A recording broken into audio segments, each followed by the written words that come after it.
बात सुने आहत के बाबा, आपसे एक नमाज के बारे में मसला पूछना था मैंने। जी आ जाएं, बैठे, क्या हुआ है? जी क्या मसला पूछना है आपने? जी आज वो हम सुबह नमाज पढ़ रहे थे तो हमसे एक बहुत बड़ी गलती हो गई नमाज में। हुआ कुछ यूँ कि सुबह जब हमने नमाज शुरू की तो पहली रकत में ना हमने सूरह नास पढ़ ली और दूसरी रकत में हमें समझ ही नहीं आई कि हमने क्या पढ़ना है, तो इसीलिए हमने दोबारा से सूरत नास ही पढ़ ली।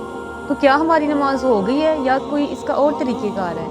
हाँ बिल्कुल, ये तो बड़ा मसला है, बड़ा पेचीदा मसला है। इसमें ये होता है कि जब हम नमाज़ पढ़ते हैं और उसमें अगर भूल चूक के हम कुरान की आखिरी सूरत, जैसा कि आपने सूरतुन नास पढ़ी है, तो अगर हम सूरतुन नास पढ़ लें तो इसमें ये होता है कि फिर दूसरी रकत में हमें चाहिए कि हम दोबारा से सूरतुन नास ही रिपीट कर लें।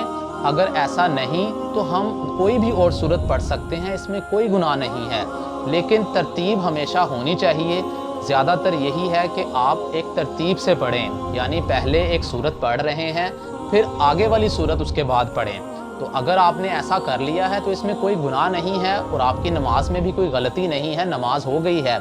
लेकिन आगे से आपने एहतियात करना है, अगर कभी ऐसा हो जाए तो सूरतुन नास ही दोबारा से पढ़ लेनी है जैसा कि आपने पढ़ी, नहीं तो आप कोई भी सूरत पढ़ सकते हैं। चलें ठीक है, जज़ाकल्लाह, वरना मैं तो परेशान हो गई थी कि शायद मैंने गलत तरीके से नमाज़ पढ़ ली आज। अब मैं आगे से और ज़्यादा एहतियात करूँगी। जी इंशाअल्लाह। आज मैंने पापा जान से माँ का बड़ा आम वर्षा सीता, अल्लाह का शुक्र है।